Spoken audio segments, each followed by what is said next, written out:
This is the Film Fraternity Podcast, a show that's all about filmmaking in college, so you can turn your student projects into powerful portfolios.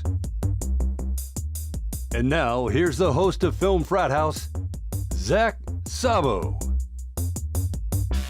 All right, Jordan Jacobo is in the house. How are you doing, man? Hey, good. How are you? I'm doing all right. Cool. It's good to talk with you again. It's been over a year since I last saw you. Yeah, it's crazy. It's crazy. It was during a workshop, right? What were you teaching? I can't remember. Who even knows? They just bring me in there and they tell me to speak, and I like to hear the sound of my own voice, so I'm like, yada, yada, you know? Right. So it was good. It was fun. Well, you must have been invited for some reason, right? I mean, you got to have some notoriety, no? Yeah, one likes to think, you know? So I got a couple of projects. I have a digital series called Jordan Loves on KPBS, and it's just an exploration of the hidden aspects of San Diego that I like. And then I have another series on YouTube and Facebook video called Jordan Hates, and it's essentially me exploring the things that I really don't like. And then my podcast that, you know, I recently got up and running, and I'm pretty proud of it. Awesome, yeah. Well, you're very humble about that whole introduction, by the way. That was pretty awesome. Thank you. I appreciate that. I appreciate humble and modesty, but well, yeah. I don't want to come off as a yutz, you know, so there's that. Yeah. And you're also into comedy. That's part of what Jordan Hates and Jordan Loves kind of goes around, right? It's the entertainment, comedic aspect, satire. Yeah. Yeah, so, I mean, first of all, we should start somewhere. Take a step back. Okay. What was the beginning for you? Like, what got you interested in filmmaking? You know, so I was always a really hyper kid, right? And so my dad, I mean, they wouldn't even let me use the stove at the house because they were scared I was going to burn the place down, and rightly so. But I was such a pain in my dad's side that he goes, look, just take the camera and make films or whatever, because he knew I liked film. So I did. I don't know how they let me use it, but they did, and I would make, you know, claymation stuff, and I'd make films with the kids down the street. I always loved film. And then high school came along, and they had a film program at my high school, and this is out in Arizona, and you know, I worked on that for a little while, and I've just always liked it. I learned how to edit. I learned how to shoot very quickly. We were doing the morning announcements. So I would have to shoot in the first 3 periods, and then in the evening, or in the afternoon before we'd go home, we'd edit it in time for the next day. And so I learned to work quick. But I've always liked film. That said, after I got out of, I left college so that I could go pursue a career in advertising. And I was good at it, but I was miserable. So in 2008, when the economy crashed, I said, what am I going to do in my life? And so I decided to go back to school for film. And I've been at it ever since, you know.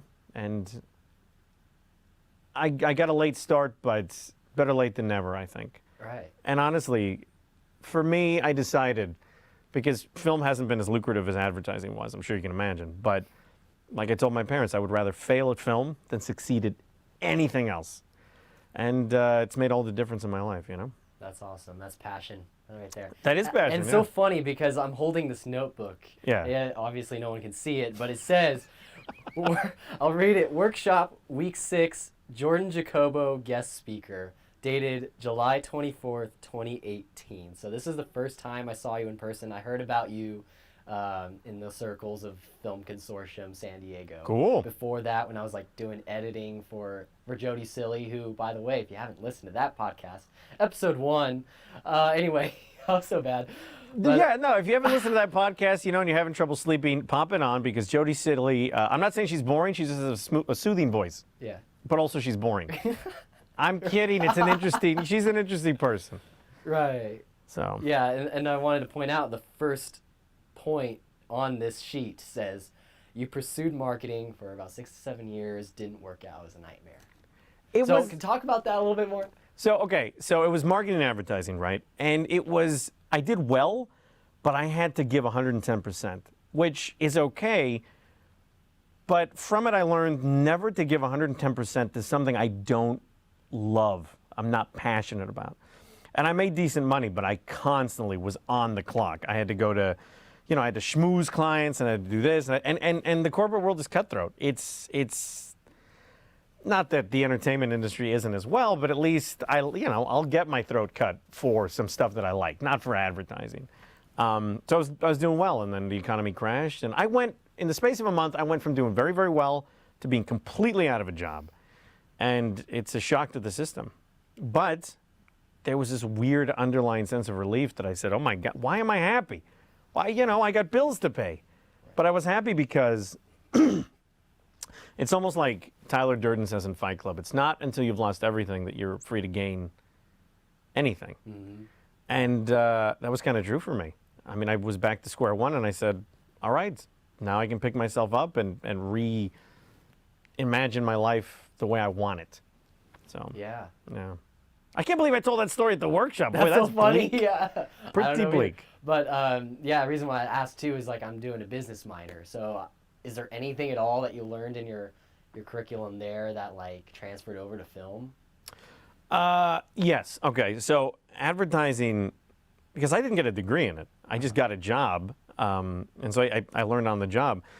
But advertising's funny, and marketing, you look at your product, and obviously you find out who needs the product or who might want the product. But also it's essentially trying to convince people that they need what you've got, which has been very, which is, business isn't my forte. Yeah. But when it comes to selling my product, I also have to sell myself. So when I sold the idea to KPBS, I didn't only sell the concept. I was selling myself to KPBS. And to that end, I had to really, really let them know who I was, really get in there, really meet the right people, knock on a lot of doors, go to a lot of events. Look, I'm not complaining about going to events, but you do have to identify the right people and get them to like you. Yeah. So, right. Yeah. So where did Jordan Hates stem from? Was that the beginning of your filmmaking online content career, so to speak? Yeah, Jordan Hates is funny because I was still in college, and one of my neighbors said, hey man, you really like to complain about stuff. And I go, so what? And he goes, why don't you just make videos about it? And I said, you know what, you're right. So I called it Jordan Hates, and I remember he gave me this idea on Thursday, and I gathered some friends and I shot my first 5 videos that weekend. And I put them out, and people started liking them, And so I started telling people, well, look, if you, on my videos, I was saying, if there's something you don't like, send me an email and I'll hate on it. And so they would. They would send me emails, and then but just dumb stuff that was fun to do. Jordan hates puppies. Jordan hates pizza. Jordan hates the Electoral College. You know what I mean? I mean, you spent Yeah. from all over the place. And people really, look, there's 2 things that the internet likes. Negativity and I'm sure something else, but negativity for so sure. True. Yeah. So that's, yeah. Very true. I just recently rewatched Jordan Hates Trolling and Jordan Hates Starbucks, which are like really close together. I thought those were hilarious. Thank you. I was very proud of it. In Jordan Hates, see, here's the thing though, it's not for everybody. In Jordan Hates Trolling, I threatened a 7-year-old with a knife. And that's not for everybody, but yeah. Here's my thing. Here's what I've always said. If I had the choice between getting 100 people to like what I'm doing or 10 people to love what I'm doing, I'll go for those 10 people because they get me. And maybe it's not a smart business model, but that's kind of what I want to do. It's kind of like what Kevin Smith does. Kevin Smith isn't for everybody, but there's a small group of people who absolutely love what he's doing, and that's who he makes films for. And he's better for it. Right. Yeah, you don't want to cater to an audience that is not really aligned with your own personality, right? That's what I'm saying. You got to be yourself, obviously. You don't want to like just be an actor in someone else's like puppeteer. I mean, I don't even know what to call it, No, but you're absolutely right. I don't want to be I don't want to be a puppet. I want to be not a puppet master, but at least I want to be a Pinocchio-like self-aware puppet who has his own voice and is spreading his own message. Mm-hmm.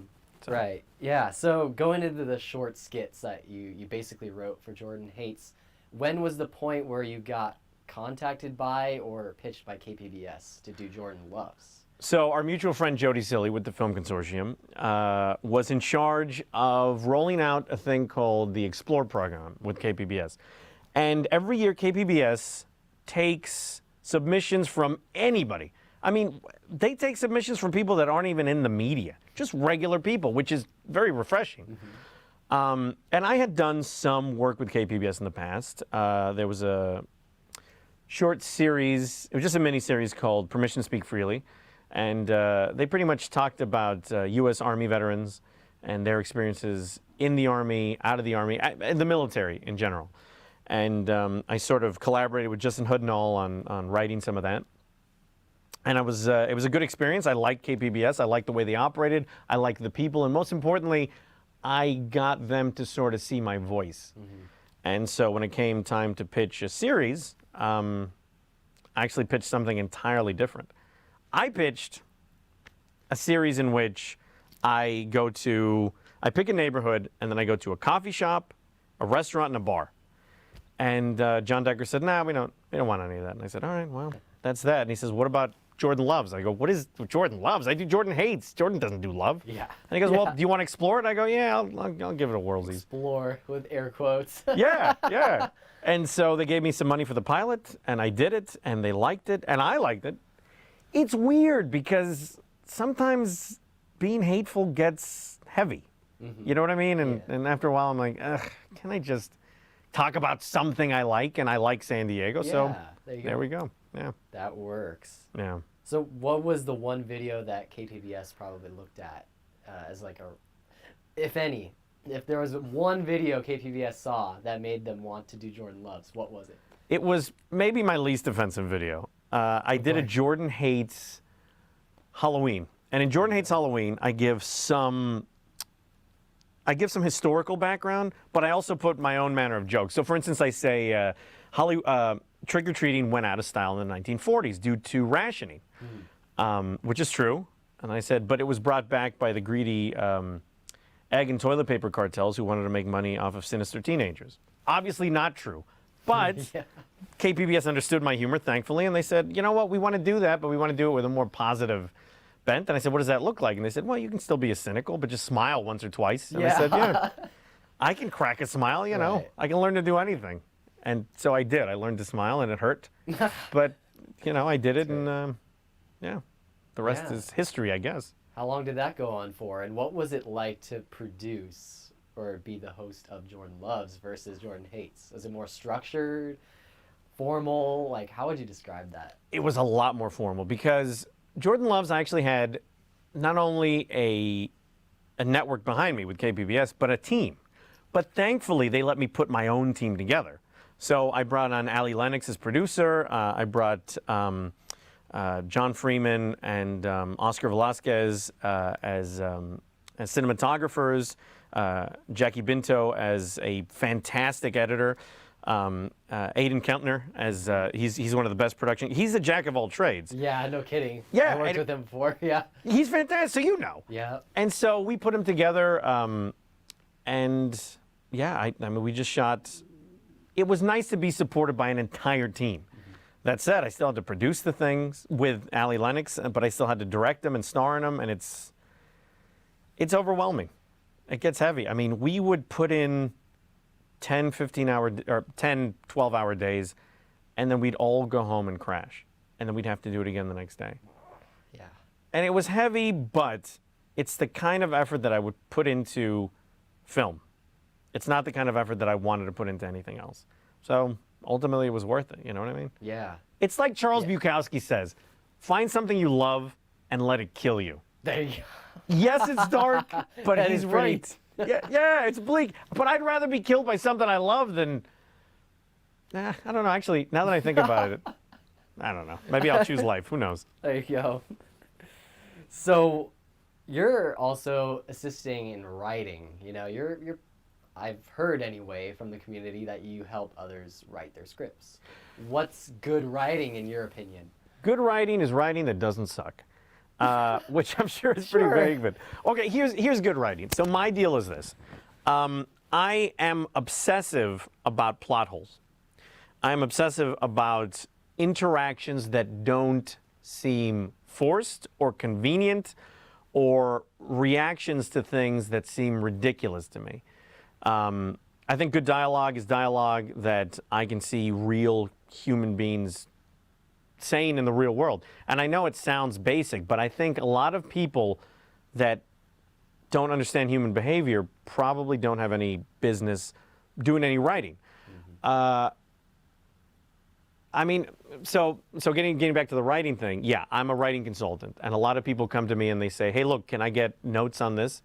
And so I give them very extensive notes, and of course I tell them, look, feel free to use all of these or none of these. And I do that I've done it for feature scripts, I've done it for short scripts, and but I do tell them, I said, look, I'm going to be very brutal because I take pride in my work, and I want you to take pride in your work. But I got to tell you, my thing is this. If you want to write good dialogue, don't watch shows or movies. I mean, watch shows or movies to see what's interesting, but also go out and see how people actually respond and react to things. You know what I mean? Yeah. Because sometimes I'll see just convenient reactions and I go, look, is that how this conversation went in your mind? Because in real life, it would go differently. Right. I don't know. Yeah, you got to be kind of realistic in a way. That's what I'm saying. Yeah, I mean, yeah, film is mostly fiction. It can also be documentary, but for the most part, we're talking about fiction film here. Right. You want to be realistic in the sense that, oh, this is how people react in real life, you know? Right. It's not just a fairy tale, you know, lofty, big statements that, you know, I don't know. No, I think you're absolutely right. Yeah, so. Because bad dialogue nothing will take me out of a story quicker than bad dialogue. When I'm watching a movie, you know, I'm enjoying the story. But the worst part about bad dialogue or bad acting is, oh, right, I'm watching a play, I'm watching a film, I'm watching whatever. I mean, you want people to be 100% invested. So, Absolutely. yeah, I don't know. I get that I'm sounding a bit cynical. Of course, my show is called Jordan Who Hates. you are. Come on. But I don't know. But I do. My thing is this. I legitimately care about most of the filmmakers that I've met here in San Diego. They are not only my frequent collaborators, but they are my friends. And I believe in their films, and I believe in their stories, and I believe that they have not only a right, but a necessity to tell their stories. And I would like to see those stories told right. That said, I'm not perfect. You know, my films aren't absolutely perfect. But if I can help other people sort of achieve that goal, I will do it. Because just like other people have helped me achieve my goal, there's a lot of shortcomings that I have, you know? Let's be honest, the one complaint that consistently comes back into my films is that sound sucks. And it's a thing I got to work on, you know? But there's people that step up and go, hey, look, I'll help you out. There you go. And I think that's what the beautiful part of this film community is. In LA, and I worked in LA for a little while, it was cutthroat and awful and horrible and spooky. But here, it's totally different. The culture is different. Everybody is friendlier, and it's more of a co-op than it is an industry right now because people are just happy to help you, and they'll ask for help. And when somebody asks for my help, I'll do it, you know? Yeah, So that's awesome. Yeah, that's what a community should be. It should be supporting each other, you know? That's what Absolutely. it's all about. In LA, you can call it the industry. That's where the industry is.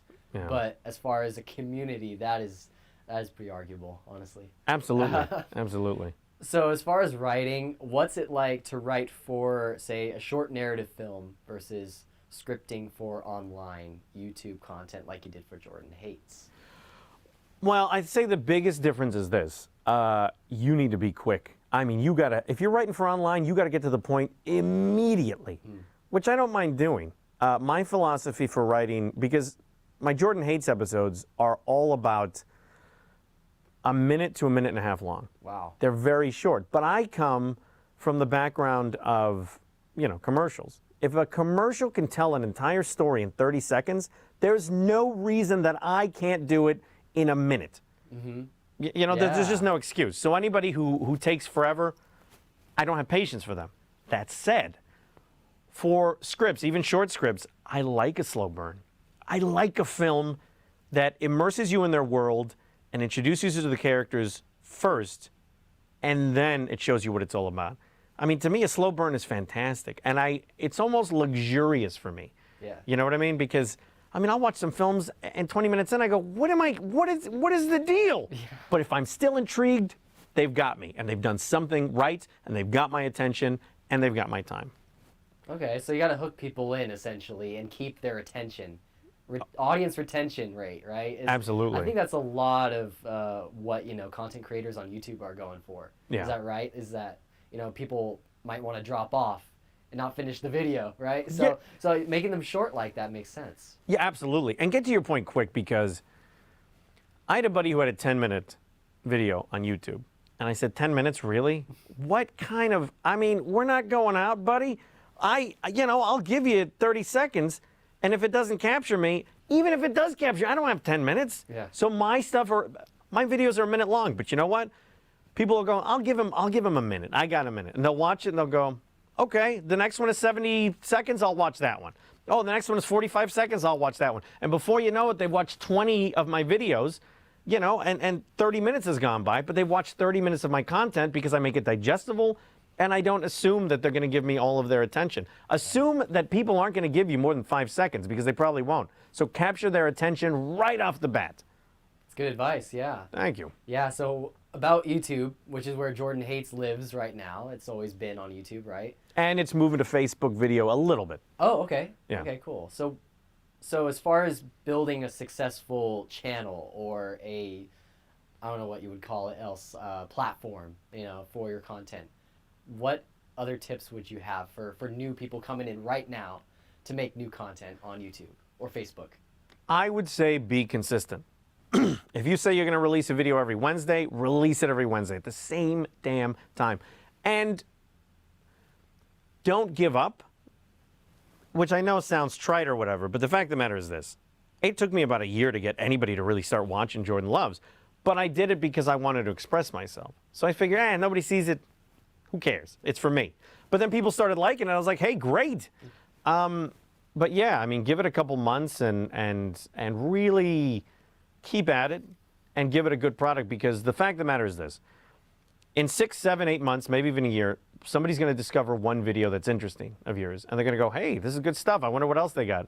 And then when they go back, they're going to see a whole series of videos that you've done in the past and say, where was this guy this whole time? Yeah. And then they'll get into you, and they'll go, how are you not, I'm glad I discovered you. So keep at it. But that said, get feedback. Get feedback and be open to that feedback, because there are a lot of people that are not. Sorry, what were you going to say? Yeah, no, go ahead. No, I mean, I'm just thinking out loud too, like, as far as classes go, you have critique sessions. Like I had today, like, there are students presenting their work and getting critiqued, and people hate that. A lot of people hate critiques because they can't stand negative criticism. But, I mean, I think it's constructive too, depending on who you're talking to. I mean, yeah, well, friends can be too nice to you, but I don't know. That's true. You got to consider the source, because sometimes, I'll premiere films and stuff, and then people tell me, hey, I really, really liked it, and I'll say, oh, okay. But then people will go, hey, look, it was good, but I didn't quite understand this, and I'll say, thank you, yes, good. Because when people say they really, really like my film, I assume they're just BSing me. But when people go, hey, look, what was the story here, though? Then that's honesty. That I like. That I can accept. Somebody told me, they go, look, your sound sucks. And I said, oh, my God. But I took it to heart, and I'm trying to improve on my sound. It's not my forte, but, Or somebody said, look, I didn't understand this. This editing was weird. It didn't make sense. The timing was off. So I improved my timing. The only way you grow is, through outside, outside opinions. Look, I'm going to be real honest with you. There's a lot of people here in San Diego who cannot take criticism, and as a result, now you would think, well, they can't take criticism so they don't grow as an artist, but for some reason, they've regressed as artists. Their earlier work was better, and then they keep trusting their incorrect instincts, and they're pushing the boundaries, but the boundaries are, they're going in the wrong direction, I think. Look, what do I know? The same can be said for me, maybe, but I really do try to keep an open mind, and I really do try to keep as big as my ego is, I try to keep it out of my work so that I can try to be objective. Of course, yeah. And I hope that I am. I'd say you're pretty good. Yeah. Pretty objective to me. I mean, I don't know. Don't know you well enough maybe, but, from what I can tell. I hope so, man. I hope you are right. So how about Jordan Loves? Is that still going on, or where did that project end up? So with Jordan Loves, we're currently in renegotiations with KPBS, and we're seeing what if Jordan Loves continues with KPBS or on another medium. It could continue on another channel, or I don't know what. So right now we're still talking about it. But there's so many episodes still in the works and so many ideas that I am by no means done with Jordan Loves. So yeah, that's kind of in the air at the moment, But yeah, I look forward to it, and I hope we do continue with KPBS because I like KPBS a lot. But there's so many different avenues. You never know. Of course, yeah. Anything else in the pipeline that you're thinking of or working on right now? Yeah, so I have a podcast, which is it's a relationship podcast, but it's like a celebrity relationship podcast. It's called You're Gonna Die Alone, and it's essentially it covers the most tumultuous and ultimately disastrous relationships in history. It's mostly celebrities, but I got to tell you, I had no idea how draining it would be. It's a comedy podcast, but like some of these are really heavy to do. There are fun ones like Tiger Woods, right? Because you talk about his 12 different ladies, and like I mean, if you've seen these ladies, they are. Let's just hope they have good personalities, because woof. But then you get other episodes like we did Rihanna and Chris Brown, and holy moly, I mean that's such rough stuff because That's insane. Yeah. your heart goes out to these people. But I like to think it's a fun romp, but it's very dark comedy. So if you don't have a dark sense of humor, this might not be for you. But yeah, so we're really pushing that podcast. And aside from that, I just started a production company called Jordan Does Productions. Okay. And so under that umbrella falls my podcast, as does Jordan Loves and Jordan Hates and whatever else the future holds, Awesome. Yeah, so I'm pretty excited about that. That is really cool. So anything you're thinking of as far as the San Diego film community goes? Like on the short film, feature film side? I just think that I'm very proud of this film community. We have such talented people, and they're very friendly. They're very good, decent. Like I said, LA was a dark place where everybody's stabbing each other in the back. But here in San Diego, for the most part, they're very honest, decent, friendly people that I like. I like working with them. And honestly, I would say anybody looking to pursue film would be well served to start here in San Diego, because there's a culture here that I haven't seen in any other city, and I think it's fantastic. I think it's beautiful. I said about it, they threw us an award for God knows what. But while I was up there, I said, while San Diego is not yet an industry, it will be a film industry someday, but right now it's more of a community.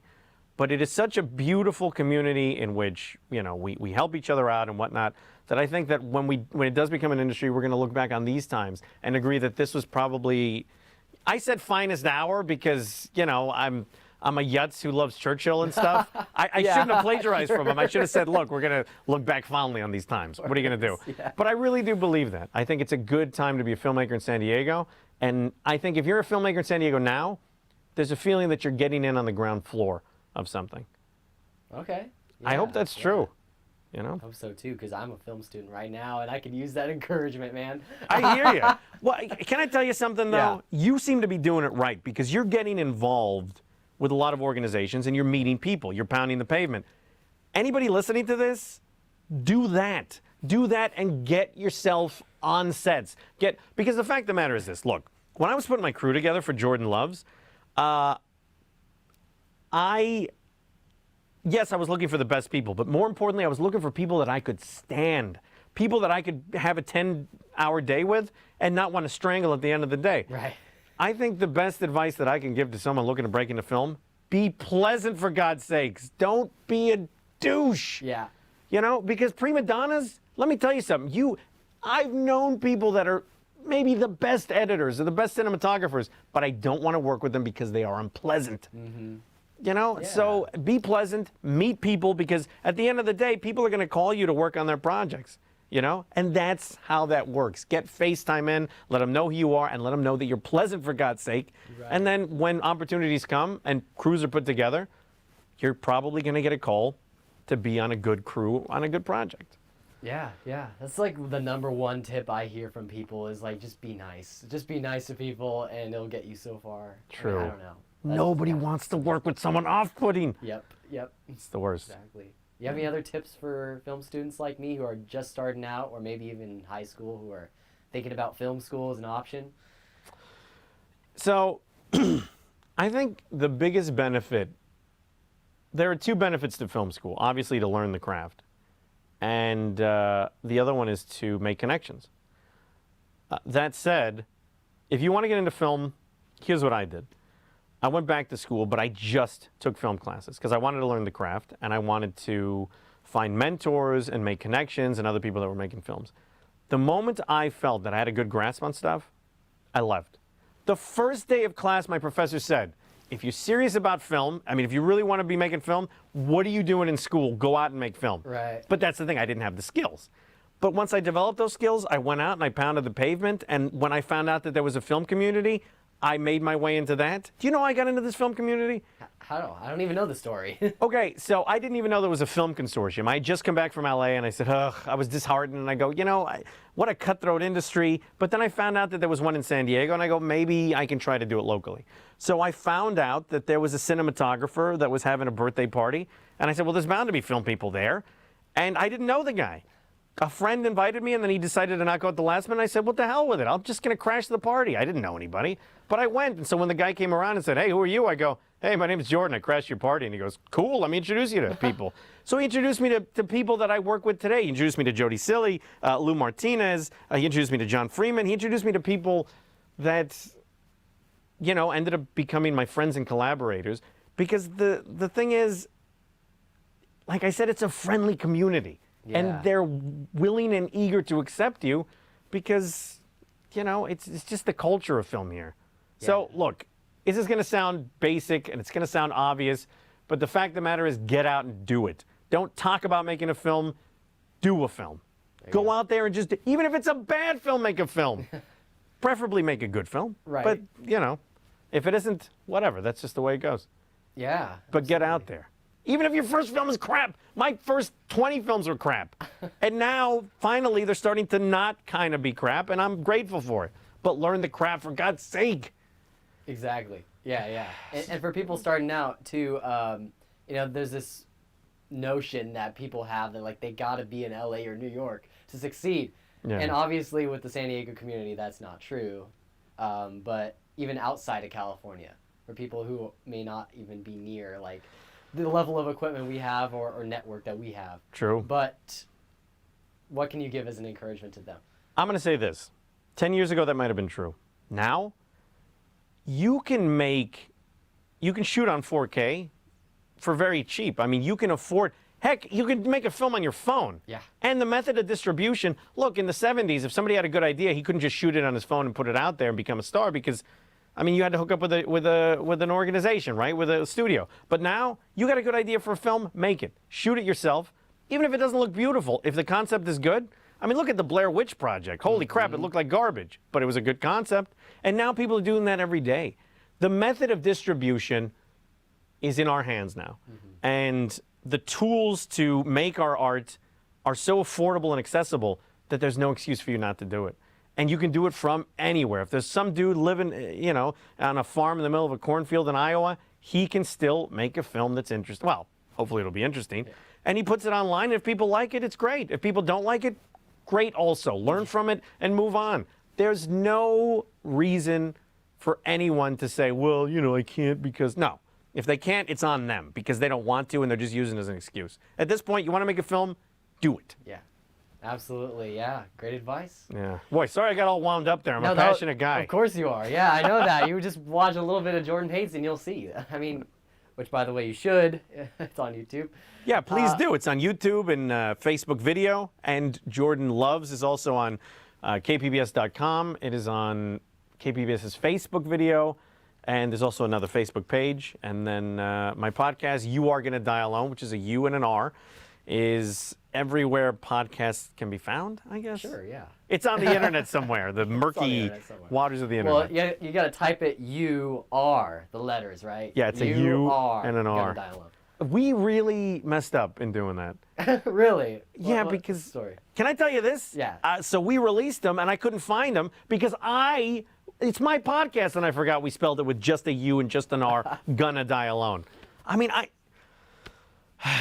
That's funny. The last piece of advice, make your stuff accessible because I can't help but feel, because I think the content is good, I can't help but feel that we would have more viewers and listeners if we hadn't gotten cutesy and spelled it out in that way. Well, you know, you live, you learn, onward and upward. Exactly, yeah. Anywhere else that people can find you? Your work? We covered most of it, right? Well, I'm a writer, so you can regularly find me at different bars. But I'm working on my website for Jordan Does Productions. Hopefully it'll be up soonish. And, you know, but yeah, reach out to me on Facebook at Jordan Jacobo. And I am always happy to give notes on people's scripts and pretty much just help out. I mean, I like to come up with content and I like to brainstorm. So look, don't reach out. You might be, or don't hesitate to reach out. Don't reach out. Don't not reach out. Definitely do reach out. Okay, got it. You might be surprised. Awesome. Thanks for joining in on the Film Frat House, Jacobo. Thank you for having me, buddy. Jordan Jacobo. I'll hopefully talk to you again soon and keep in touch. Yeah, definitely. Thank you. That's all from this episode of the Film Fraternity Podcast. For more filmmaking tips and tricks you can use on your next project, visit www.filmfrat.com. That's FILMFRAT.com.